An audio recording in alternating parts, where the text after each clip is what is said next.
So we're going to start up with a movie, short movie, 1 minute. And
so I'm very happy, and I'm asking you for a big applause.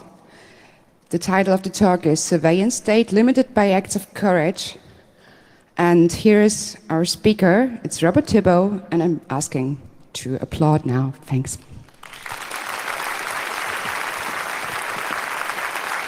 Thanks very much.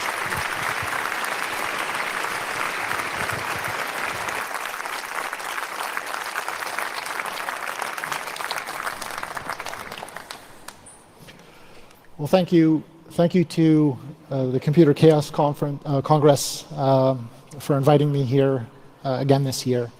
And thank you for everybody for showing up and for your support for Mr. Snowden and the Snowden refugees. What I'm going to do is, this year I have a PowerPoint, as in past years, a PowerPoint presentation, but with a lot more slides. There's going to be a fair amount of information I'm going to disclose today. So if there'll be a certain part of it that's a bit technical, but once we get through that, then I'll go to the big points on what's happened to my clients over the last year. So I'll start with the presentation.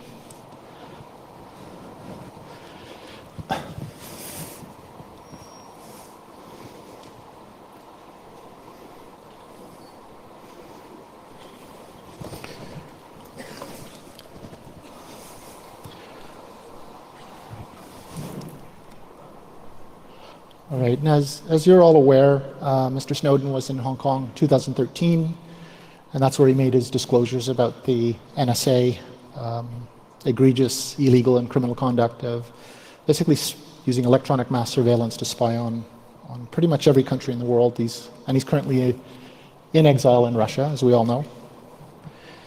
And here are the Snowden refugees. And I'll just introduce them in case not everybody's familiar, but on the left is Vanessa. She's from the Philippines. Beside her, to her left, is Ajith from Sri Lanka, a former soldier. And to Ajith's left is Nadika from Sri Lanka and her partner Supun. So Nadika and Supun have 2 children. The little boy Dinath was actually born in 2016, so he has not had the chance to meet Mr. Snowden yet. And the little girl at the foot of Nadika, that's Setumdi. And then beside her is Kiana. Kiana's the daughter of Vanessa on the far left-hand side. As for myself, since last year, basically systematic efforts by the Hong Kong government, from the immigration department to legal aid, to the police. There are parallel efforts basically to put pressure on me, and I'll go into detail on exactly what happened. But the Hong Kong police were basically arresting several witnesses that were testifying for the Snowden refugees, and the police were putting it to attempting to coerce these witnesses, and some of them were my clients, to make a case, a criminal case against me. And it was at the point that the Hong Kong police attended my former residence in Hong Kong looking for me, 7 police officers, that I realized I needed to reach out and get help, and it was time for me to leave Hong Kong. So I received assistance from the Canadian government, advice and assistance, and also Lawyers Without Borders Canada, whom I'm very grateful to. I left on the 30th of November 2017, and I'm not able to return to Hong Kong. Now, what had happened was the Immigration Department from late 2016 to right up to the end of 2017, early 2018, had basically used different tactics to overwhelm me with work, to make it administratively possible for me to do my job. When that didn't work, the Immigration Department had actually made applications to the Duty Lawyer Service, to the Hong Kong Bar Association, and to the Torture Claim Appeal Board, basically seeking to have me removed from acting for the Snowden refugees in their appeals. The Legal Aid Department basically has stopped paying me my fees, and those fees go back to 2012. And the Duty Lawyer Service has paid only a small fraction of my fees and have delayed payment over years. The Torture Claim Appeal Board fast-tracked the Snowden refugee cases, usually in Hong Kong when an appeal is filed. Just bear with me a second. When an appeal is filed, it usually takes about a year or more before an appeal is actually brought up to be heard. But in the Snowden refugees case in 2017, it only took 3 weeks before the cases were called up. Only the Snowden refugee cases.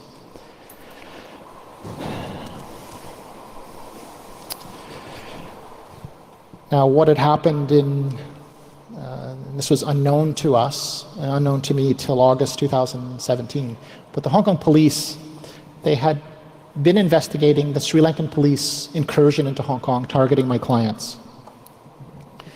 But in fact, what they were doing is they were investigating the witnesses for the Snowden refugees and myself. And in August last year, one of the key witnesses to the Sri Lankan police coming to Hong Kong looking for the Snowden refugees, he was arrested by the police, he was denied a lawyer, and actually I'm his lawyer, and the Hong Kong police denied access let me have access to my client. And as I mentioned earlier, the police were at my house actively searching for me. Now, what's happened in Hong Kong, and what's happening in many democracies around the world, our governments are becoming increasingly authoritarian. And governments seek to obtain information, private data on civilians. But at the same time, these government departments don't want to disclose anything. So as a part of this presentation, I'm going to be disclosing the identities of certain people as part of making Hong Kong a little more transparent. But it's these 2 police officers, Breaker Low and Ms. Yung Wan Wing. These are the 2 officers that arbitrarily arrested and arbitrarily detained the witnesses to the Snowden refugee cases. And these are the officers who made systematic attempts to coerce a number of witnesses to testify against me. From what I understand, they were asking my clients to say that I made up the story about the Sri Lankan police coming into Hong Kong. And my clients told the truth, that I never said any such things to them. And in fact, they explained they're the ones who were the witnesses and informed me. Now, just to give you a wider context, this is Marc-André Seguin. He's the lead Canadian lawyer for the Montreal legal team, which is handling the refugee claims by the Snowden refugees in Ottawa, Canada. Okay. And in February 2018, Mr. Seguin was in Hong Kong, and as he was leaving Hong Kong at the airport, there were 7 police officers waiting for him as he boarded the aircraft. And this was clearly an act of harassment and intimidation. But the Hong Kong government, the Hong Kong police force, made it clear they wanted to send a message to Mr. Seguin. Mr. Seguin went back to Hong Kong in July 2018, and he went directly from the airport to see one of the Snowden refugee families. And they went to a public area that was actually at the top of a building where you wouldn't expect anyone. And it turns out 2 plainclothes police officers had followed and basically had Mr. Seguin under surveillance and followed him right to the roof. So Mr. Seguin was in Hong Kong both times to meet with the Snowden refugees. So you have a situation where the lawyers are being attacked, they're being harassed by the Hong Kong authorities. And I'm going to be going through other departments that have been part of this systematic harassment on myself and the other lawyers. But at the end of the day, to attack lawyers who are simply doing their job, acting without fear or favor, is really an attack on the Snowden refugees. And it sends a message that it's an attack on any vulnerable person that's entitled to legal representation. Okay? What it is it's an attack on the core of rule of law. Now, with immigration, they had obstructed me by expediting the Snowden refugee cases at first instance. They had asked the Duty Lawyer Service to remove me from the cases. They did the same thing with the Torture Claim Appeal Board, and the Snowden refugees cases are at the appeal stage right now. And the Immigration Department made a formal complaint to the Hong Kong Bar Association saying that Mr. Thibault should not be representing these clients because he knows them too well. And I was stunned by this complaint. And what the Hong Kong Bar Association has done is they've grabbed a hold of that complaint with the full intention of proceeding against me in disciplinary proceedings. Ultimately, the goal of immigration is to have me removed as the lawyer for the Snowden refugees, or at a minimum, prevent me from providing effective legal representation. The Legal Aid Department, after the Snowden film came out in 2016, they stopped the majority of my payment due to me for years, and it's a significant amount. And at this stage, they're not paying me anything. They also struck me off the legal aid list for doing refugee work in the courts. So there's no way for me to ever do work in the courts for refugees unless I do it on a pro bono basis. And completely unrelated to this, I had done a significant amount of work in criminal law in the High Court, and the Legal Aid Department stopped instructing me for these cases for no reason at all. And this despite, under Hong Kong's constitution, that anyone who's a criminal defendant or an appellant has a constitutional right to choose their lawyer. That is their absolute right. What this has done is it's put enormous financial stress on myself. It's left me significantly distressed in my ability to practice law and represent my clients. Now, the Duty Lawyer Service, and I have the administrator, Grace Wong, and Kenneth Chan is the Chief Court Liaison Officer.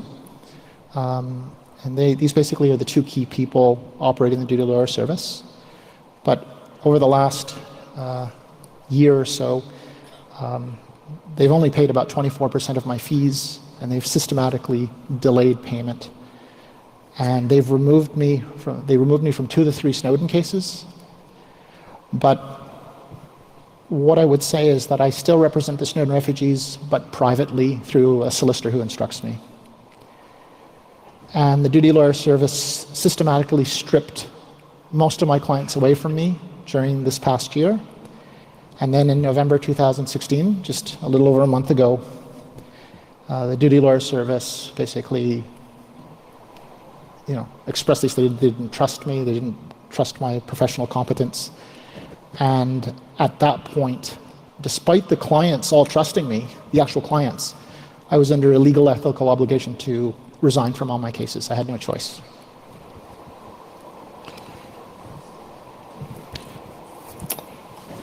the Hong Kong Bar Association. Now, the Snowden film was premiered on the 9th of September in 2016 in Toronto, at the Toronto International Film Festival. And on the 19th of January 2017, the Hong Kong Bar Association held its annual general meeting where there's an election for a new bar chairman and vice chairman of the bar. And at that annual general meeting, bar council members raised my identity through my nationality and accused me of breaching provisions of the bar code for my assistance and my involvement with Mr. Edward Snowden and Snowden refugees. And I had been warned by a fellow barrister who very discreetly warned me that the Bar Association is looking for a way to cause a lot of trouble for you. And at that point, there had never been any complaints against me by any of my clients. And there were no complaints from the Snowden refugees. There were no complaints from anyone, as far as I knew, about the work I'd been doing for the Snowden refugees and Mr. Snowden. So this is going to get a little bit technical, if you can bear with me. Less than 2 months later, I received a letter on the 8th of March, and it was a formal complaint by the Standing Committee on Discipline saying that, basically accusing me of bringing the Bar Association into disrepute, that I had put the Snowden refugees' lives in danger, or I put them in a difficult position. And the second thing was, I did all of this to make money for myself, which is ridiculous. The basis of the complaint was an anonymous complaint. The evidence for the complaint, none. It was completely an anonymous complaint. There was no information provided where the anonymous complaint came from, how many people there were, how it was delivered. So between April and May 2017, I wrote to the Bar Association saying, look, I need to find out more about what this anonymous complaint is. And I asked for disclosure, how it was delivered, if they knew who the complainant was, or if there was more than one. Internal communications. What had concerned me was the racist and malicious conduct of the Bar Association members at the annual general meeting in January, that they had chosen to identify me based on my nationality. And they had done so behind my back. In the 8th of March complaint, the Bar Association listed 2 pages of questions which were wide in scope and ambiguous. And they had mostly to do with Mr. Snowden. And I realized this was a fishing expedition, and they had absolutely no evidence on anything. So I asked for disclosure by the 9th of June. Why the 9th of June of 2017? Because for 12 years, I had a spotless record. I'd done nothing wrong at any time. But the Hong Kong Bar Association decided last year, in parallel with the anonymous Snowden complaint, to raise a 5-year-old complaint where I was accused of being impolite to a prosecutor who failed to disclose evidence in the middle of a criminal trial. This is a trivial complaint that should never be entertained by any bar disciplinary tribunal. And the lawyer representing me was Mr. Grossman at the time, a Queen's Counsel, and he communicated to the Bar Disciplinary Tribunal that it was beyond his comprehension why 5 years after a complaint is made that it should be suddenly prosecuted now. And he described the complaints as a disgrace and trivial rubbish. Those are his words. But in any event, the Bar Association was in a rush to have this case brought against me. Now, one thing I should explain is with Bar Disciplinary Tribunal proceedings in Hong Kong, I have no insurance to protect me. So whatever the legal costs are of the proceedings, I have to bear them. With duty lawyer, legal aid, not paying me, holding my funds from me, I didn't have enough funds to fight this. Fight something that was so trivial that I've been advised by my lawyer in London, Jeffrey Robertson, who's also Julian Assange's lawyer, and lawyers in Canada, and Lawyers Without Borders Canada, that no bar association would ever have brought this to disciplinary proceedings. So I admitted the complaints for the simple reason that I couldn't afford the legal risk. I'd be bankrupted if I fought it. And without disclosure from the Hong Kong bar on the Snowden complaint and the racist remarks at the annual general meeting in January 2017, I didn't trust. My instincts were I didn't trust that I'd be receiving a fair hearing. In any event, legal costs were awarded against me of over 11,000 euro, which I didn't have, I still don't have. And as for the anonymous complaint, my request for disclosure, it still hadn't been made, which raised a lot of suspicions in my mind. And then shortly after this parallel complaint was decided against me, the Bar Association finally made some disclosure, but minimal. And then I discovered there were these 2 complaints, completely anonymous, unsigned, and if you look at the bottom, it says, large group of exasperated barristers. And this was a shock. And if you look at the date, it's the 9th of September 2016. The Bar Council, the Standing Committee on Discipline, since the 9th of September 2016, had concealed and hidden this from me. In March 8th, 2017, when they brought the formal anonymous complaint against me, the Bar Association, all they had to do was attach that to the original complaint. But they chose to conceal this, to hide it. What kind of a bar association behaves in such a way? Now, looking at the complaints from these two large groups, they say that I allowed myself to be quoted and then have photos taken of me and others. And then they say my clients were put in danger. None of my clients have complained. None of my clients have said, you put me in danger, or you put us in danger. I never provided specific details on when the clients were located. Now, number 2, these persons now will never be able to be resettled in a third country. To remind everybody, in Hong Kong, there's a 0.2% acceptance rate of refugees. My clients had a chance of winning their refugee cases. That's 0.2%.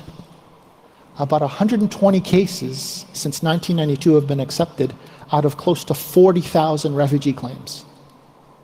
So the barristers who wrote this seem to be completely ignorant of the fact that refugees have pretty much a 0 chance of ever succeeding and as such ever being resettled. Now, they said this was disgraceful that I should be visiting Mr. Snowden in Moscow, as Snowden is an international fugitive on every Interpol stop. That's like telling a heart surgeon, don't go into the operating room because there's going to be blood there. That's like telling a medical doctor, don't treat somebody who's been arrested by the police because they're a bad person. That's telling a criminal lawyer, which I am, don't defend the innocent. Don't defend Mr. Snowden. He's guilty already. That's what the Hong Kong Bar Association is saying. And they said this was all highly damaging to the bar. I asked Philip Dykes, the chairman of the Bar Association, I asked Robert Pang, of the vice chairman of the Bar Association, what damage has come to the Hong Kong Bar Association because I defended Mr. Snowden, because I defended the Snowden refugees? And one thing I'll say is the Hong Kong Bar, about Mr. Snowden and the Snowden refugees, have said nothing about Mr. Snowden's extraordinary acts of disclosure of criminal conduct. They've said nothing, ever. And they've said nothing about the Snowden refugees. They've remained silent. So here's the problem. 2 large groups of unknown barristers, all deciding to remain anonymous. This could be 1 barrister, it could be hundreds, it could be thousands. There's a little bit less than 2,000 barristers in Hong Kong. So every single barrister could have been part of these two groups complaining about me for doing my work for Mr. Snowden and the Snowden refugees. And there's no way for me to identify which members of the Bar Association are not part of the large group of exasperated barristers. And I stress again, I wasn't aware of that until August 3rd. If you look at the trivial complaint of me being accused of being rude to a prosecutor, there were 2 barristers on the Bar Disciplinary Tribunal. How do I know they were not included in the large group of exasperated barristers? So let me put it this way. It's like the police arrest any one of you, take you into a court, criminal court, and there's a judge sitting in the court. And you say to the judge, I'd like to have disclosure of the evidence against me. And the police says, no, we're not going to show it to you. The prosecution says, we're not going to show it to you. And the judge says, we're not going to show it to you. You're found guilty. And then after being found guilty, you find out who complained against you. It was a large group of judges. So this is what's exactly happened in Hong Kong in my case. The people investigating me could be in the large group of barristers, and the people who judged me are also barristers, could have been in that group. So what the Hong Kong Bar Association did is they brought themselves into disgrace. They created a procedure that was inherently unfair and potentially biased. If I had known about these complaints, I would have never submitted myself to this jurisdiction and admitted to the facts. I would have ignored it all.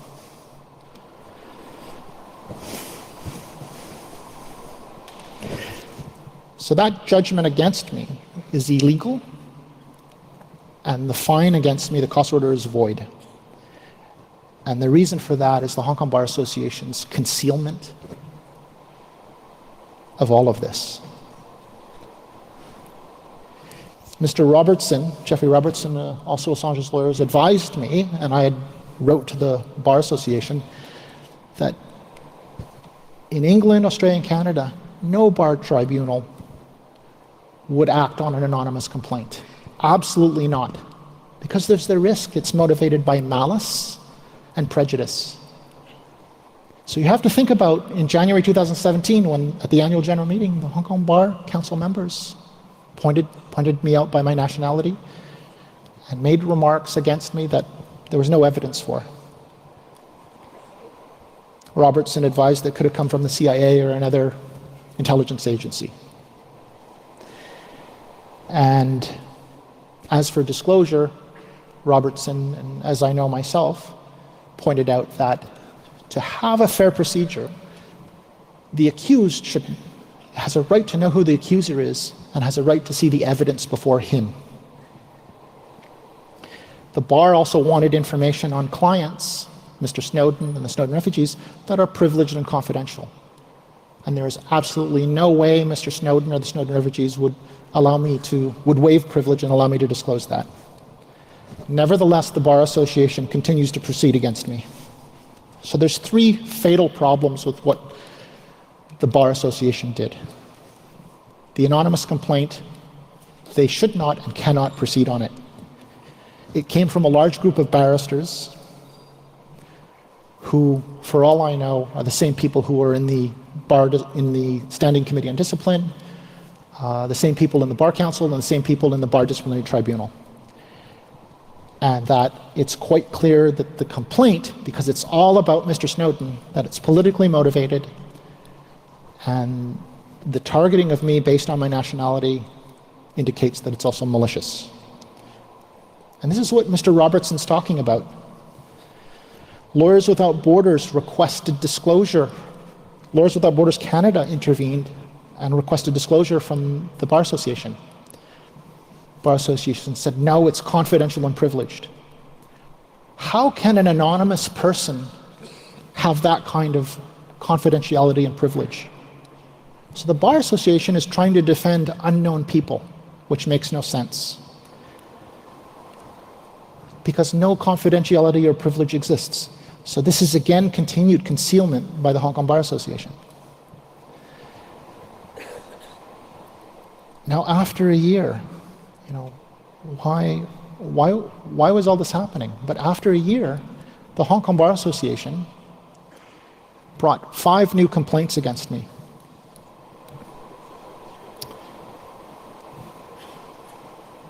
What they're doing here is they're trying to grab data, trying to grab intelligence. Okay. At the same time, they don't want to disclose anything to me. And they want to prosecute me in these quasi-criminal proceedings. And this is the same thing that big government does. They want to reach out and they want all the information from everybody, but they don't want to be transparent and be accountable. And as Ed Snowden said in Citizen 4, in the hands of a system whose reach is unlimited, but whose safeguards are not. Now, on a higher level, on an overarching level, when you have organizations that are core to rule of law, that want information, for example, on Mr. Snowden, detailed information, but at the same time won't even disclose to me, as the barrister for Mr. Snowden, what evidence they have against me to prosecute me, all based on an anonymous complaint. This is all about government overreaching its boundaries and at the same time not wanting to disclose, not wanting to be transparent, not wanting to be accountable. I'd like to mention Robert Pang. Robert Pang is now the spokesperson for the Hong Kong Bar Association on the matters that I've raised publicly about my treatment. Now, I just highlight, he was a Bar Council member and the chairman on the Standing Committee on Discipline in 2016. Then he continued as the vice chairman of the bar in 2017 and the year after, 2018. At the same time, he was also director of the Duty Lawyer Service Council. Now, Mr. Pang had in his hands the anonymous complaints from the very beginning. He was privy to that information from the very beginning. And he's now the spokesman for the Hong Kong Bar Association. Mr. Pang said recently, we're not relying on the anonymous complaint anymore. We were never relying on it. But the original complaint said anonymous complaint. I asked for disclosure, including the bar minutes, the Bar Council minutes from meetings, stating that they're not proceeding on the anonymous complaints. That has never been disclosed to me. Then Mr. Pang said there's an identified complainant.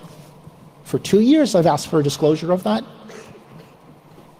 No identification of a complainant. And Mr. Pang, by saying that, after 2 years saying there's an identified complainant, that's completely unethical to have hidden that from me for 2 years. But it doesn't matter because there is no identified complainant, because Mr. Pang was asked for the identified complainant, his identity or her identity, and it was never given. So what the Bar Association did is they brought in another 5 complaints against me for not replying to their demands for disclosure of my information on my clients and my cases. So they're using their powers to punish me for not disclosing, but at the same time, I had written to the Bar Association saying, please disclose to me all the evidence you have against me, and then I'll take advice from Mr. Robertson, Queen's Counsel, and then I'll reply to you. They never disclosed. Instead, after a year, they brought fresh proceedings against me for not replying, which is a lie. I did reply. Now, I'd like to go back in history a little bit, and this goes back to rule of law. Okay. Mouth of the Lion in Venice in the 14th centuries. What had happened was post boxes of a lion's face were put in, and people could put in anonymous complaints, criminal complaints. And by the late 14th century, there was the Council of 10 that would decide who they would prosecute based on anonymous complaints. Almost 2 centuries later, Venice government decided, well, we have to make sure there are 3 witnesses. This was a reign of terror.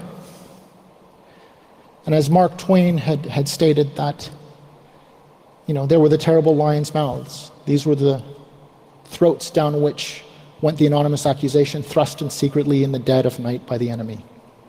That doomed many an innocent man. This kind of behavior is not rule of law. And I'm pointing out to you the way human beings have behaved in history. There's also the existence of the star chambers, which existed between the 15th and 18th century in England. But today, they're basically referred to as legal or administrative bodies which making strict or arbitrary rulings with secretive proceedings.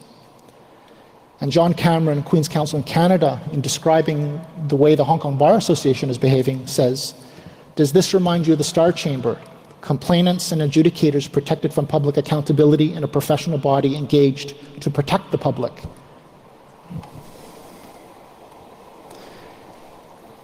Stefan Aurora has written extensively about all that's happened in Hong Kong with myself and my clients, but basically how this is an attack by powerful government and the Bar Association, really attacking 7 vulnerable people who helped Mr. Snowden. And John Cameron, the Queen's Counsel, had said that if an anonymous complaint came to him, if he was a Bar Council chairman, he'd throw it in the bin. And that's exactly what should have been done in Hong Kong, but was not. Manfred Noack, the former UN Special Rapporteur on Torture, commented on the Hong Kong Bar Association's behavior and says that current actions against Thibault could only be explained by the fact that probably enormous pressure from outside is exercised. Oliver Stone discussed the Hong Kong Bar Association and the government's treatment, saying it was outrageous. Now, going to the Snowden refugees, at the very bottom, Oliver Stone's quoted in the National Post of Canada. He talks about Snowden. I think he helped humanity by pointing out a situation I think is intolerable still. And then he talks about the people who helped them were human beings, and in a way, it's about human beings against governments. So in summary, you've seen the Hong Kong government abusing its powers against 7 vulnerable people, using disproportionate resources. Canada continually delays, knowing very well that it's not safe for the Snowden refugees in Hong Kong, and they've done nothing to make a decision. The Sri Lankan government, having come into Hong Kong, threatened my clients. So why are these 7, the only 7 Snowden refugees on the entire planet, why are they so special to these governments? And why has Canada delayed? And in my view, this comes down to the Snowden refugees are something, they represent something that every government is afraid of. That they have the moral strength and conscience to do the right thing despite being deprived of everything in Hong Kong. That they don't fear the government and that they're willing to protect whistleblowers. And they represent a force of transparency and accountability.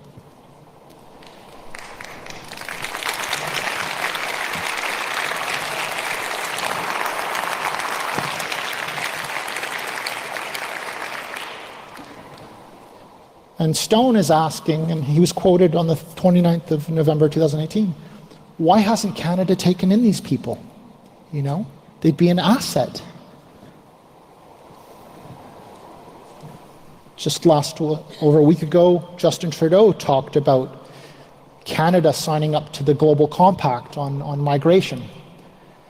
And he says Canadians should be proud of this, that we're showing leadership on one of the important issues around the world, which is migrations and immigration. And we're demonstrating that rigorous systems and an open policy actually leads to economic growth and economic advantages in stronger communities. And being able to do this in a way that shows global leadership and, of course, does not impinge on our own sovereignty is something that Canadians should be proud of. But Trudeau's he's done nothing. He's not spoken about the Snowden refugees, and no decision has been made on their cases. And what we don't understand is, through the legal team in Montreal, an NGO is set up, and we've raised funds to pay for everything for the Snowden refugees in coming to Canada and living in Canada. So there's no cost to the taxpayer. So why has Trudeau, why has the Minister of Immigration, Ahmed Hussein, a former refugee himself, who obtained refugee status in Canada, why have they done nothing? Why does Canada continue to tolerate that the people who are asking for protection to be left at risk and fear and deprived of their dignity, why has Canada not made a decision? Why do they continue to drag their feet?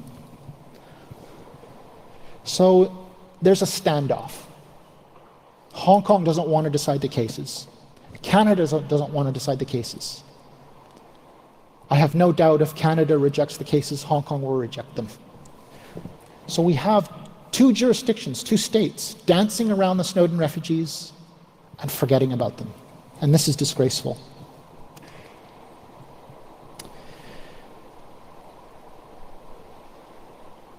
I'll come back to this later, but this has been going on for more than 2 years now, and the clients do need everybody's support, and that means financial support.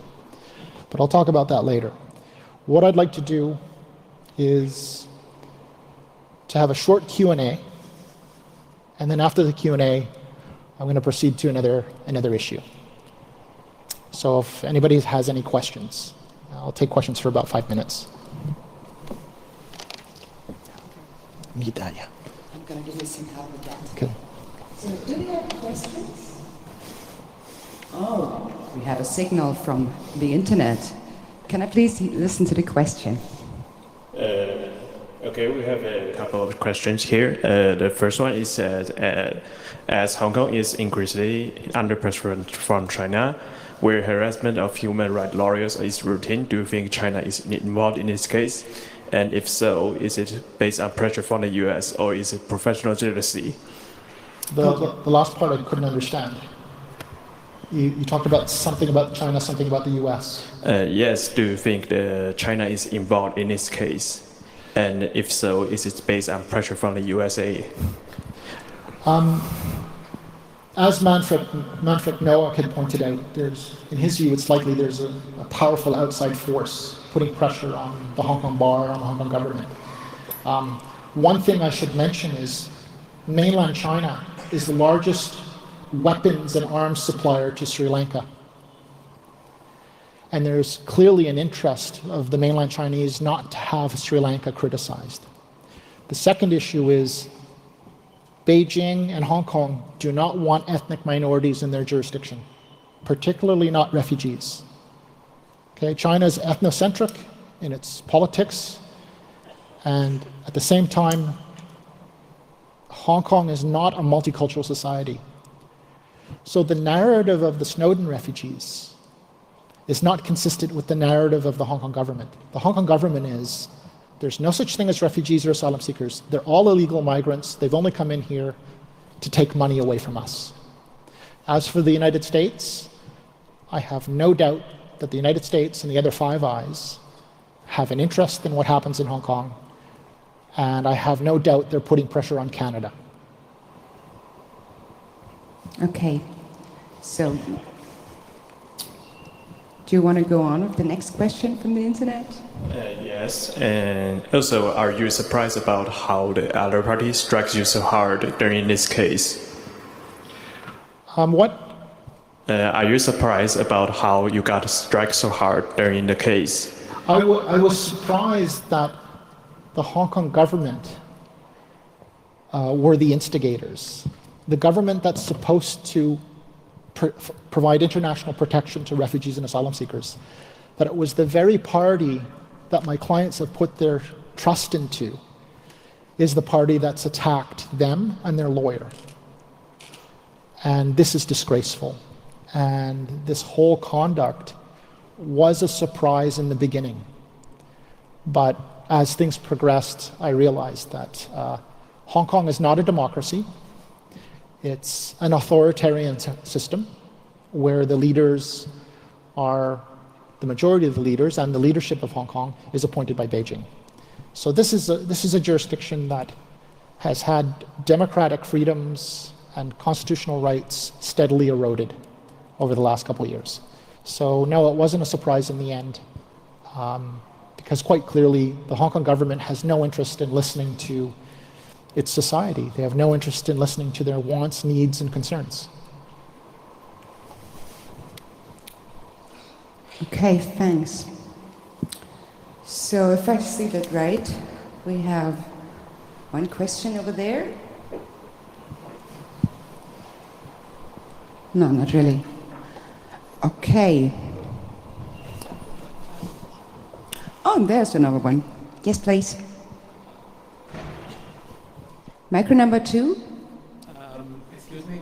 Yes. Do you think there's a connection to the Huawei case? The which case? The Huawei case. The daughter of the boss of Huawei, main investor, is being held in Canada Oh, you for a very, difficult legal issue, and I think they are playing a very political game here, don't they? It's Huawei. Huawei is the telecom company. Yes, I understand. The treatment of the Snowden refugees is just part and parcel of, the discrimination and racism that exists in Hong Kong and in mainland China against ethnic minorities. And I don't think there's any direct link to the Huawei case, but that's a completely different subject, which I really don't have time to address today. Okay, I think that's also okay. And I don't see any more questions. Oh, there's another one. Hello. So I think that's the last question. Yes, last question. Yeah, thanks. Micro number 1. Hi, thank you first for your work. Second, were there any attempts by your barrister colleagues in Hong Kong to maybe also issue a statement of a even larger anonymous group or something like that? Sorry, I don't. Were there any attempts by your colleagues, the Hong Kong Barrister Association, to also issue a statement or to make a counter complaint and then sign it in a larger anonymous group, or in any? Have you received any support from your colleagues No, in Hong Kong? Absolutely none. Not the only colleague that was sympathetic and supported me was the person who said, your nationality was raised at the annual general meeting in January 2017. Please be careful. They recognized I had done nothing wrong. That was the only time. Okay, thanks. It's very hard to hear that, and the more I'm happy that you're here. And I think you've got a little surprise for us, right? I do. I have somebody who's visiting right now, and I'd like to bring them on, the person on the screen. Okay, so can we please get... This is- Hello, good evening. This is Vanessa, one of the Snowden refugees.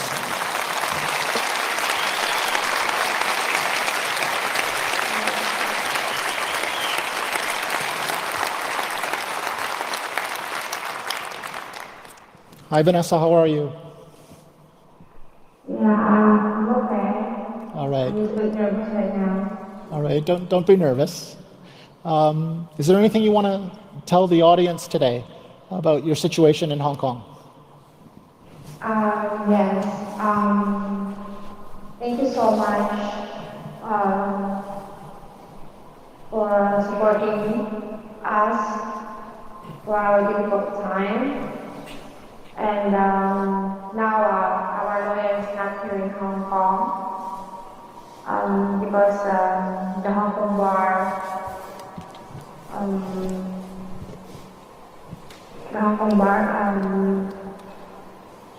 I'm sorry, I'm just a little bit nervous. Yeah, the Hong Kong bar,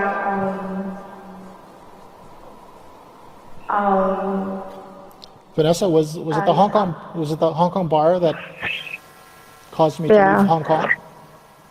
Yeah, the Hong Kong bar, sorry. Now, Mr. Robert Thibault is not here in Hong Kong because the Hong Kong bar, they bring anonymous complaints against Mr. Thibault. And the Hong Kong bar is trying to deprive me and other Snowden refugee, Mr. Thibault, of our being a lawyer. And Snowden refugee never complained about Mr. Thibault to the Hong Kong bar. And the Hong Kong bar put me and my daughter at risk. And it is shameful to the Hong Kong bar what has done to Mr. Thibault. And the Hong Kong bar, they never help, never care the Snowden refugee. And for Justin Trudeau, The Prime Minister of Canada, right? yes, the Prime Minister in Canada, she talks about helping refugee. Why it's difficult for 7 Snowden refugee in the world, and why is delaying, why he's not making decision now, and we are not safe in Hong Kong. We cannot go back to our home country, and I hope they make the decisions now. So stop delaying, make the decisions now. All right. Thank you, Vanessa. Thank you.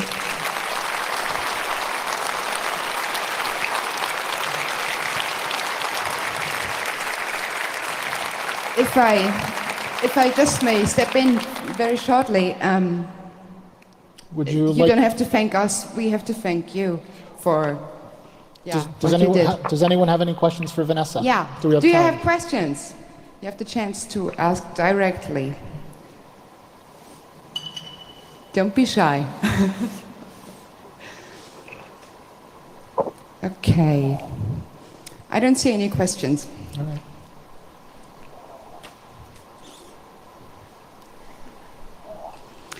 You see, they're all excited as well, so everybody is nervous.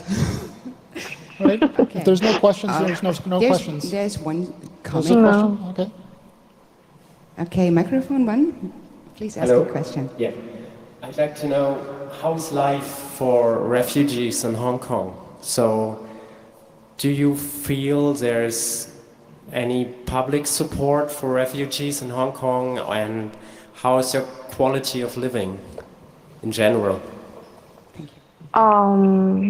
What I'm said for my only interview, I don't, as a refugee or asylum seeker in Hong Kong, I don't get any assistance from the Hong Kong government since 2016, when the Hong Kong government is questioning me about Edward Snowden, how many days Edward Snowden stay in my house.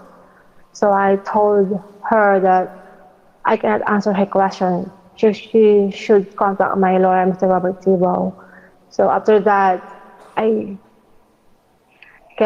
stopped my assistance. So me and my daughter never get any assistance until now from the Hong Kong government. Even my daughter educations, my rent.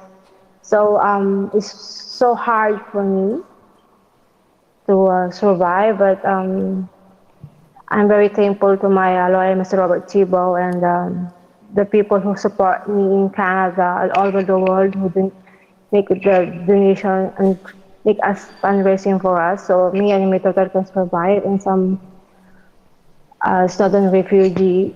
But I'm also afraid because we are not safe here in Hong Kong, so it's not easy for me and my daughter and also some other Snowden refugee in Hong Kong. So we are not safe here. In general, it's not easy here in Hong Kong. It's very terrible life here. It's very depressing, and I need to be brave, and I have to be trust to my lawyer, Mr. Robert Thibault, and my lawyers in Canada. So I hope soon me and my daughter and the other student refugee can get in Canada for our safety and for our freedom. Thank you. Thanks to you. Thank you so much. Okay, Thank are there more you. questions? I don't see. Oh, there's one coming. If I may go on? Yes? May I ask you what would happen to you if you were denied asylum, basically? Sorry? What would happen to you if you were denied refugee status in Hong Kong or Canada or both? In both places. What would happen to you, Vanessa, if your cases were If I rejected? deny. If my case is rejected in Hong Kong or in Canada, I cannot go back to the Philippines. I have very high profile right now, so me and my daughter will be killed in Philippines. So my life there's no point for me and my daughter to survive anywhere. So maybe we'll be killed, me and my daughter. There's no any future for her, and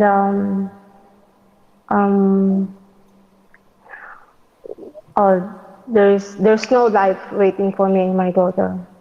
The only thing is send me back to Philippines, and me and my daughter will be killed, will be die. There's nothing for me and my daughter. Thank you. Okay. So. Any other questions? This is the last question. There's a last question, yes. Okay. Microphone, please.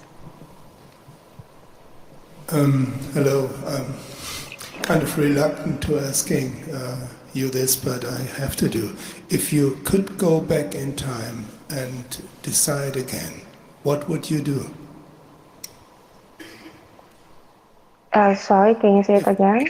If you could go back in time and decide again after knowing what you know now and having been through this, would you do that again? Would you help Snowden again? Would you decide the same again or different?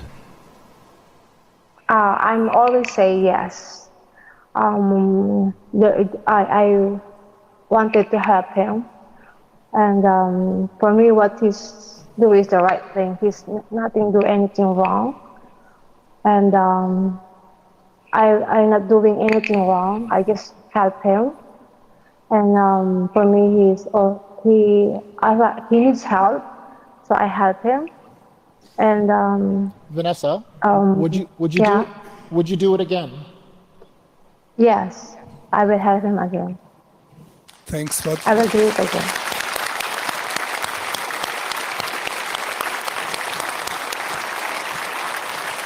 Wow. I have shivers running down my spine by so much humanity and, brave woman. Thank you so much. Okay. Thank you. Thank you, Vanessa. You have a good night. Thank you. Okay. Good night, everyone. Good night. And best wishes. Thank you.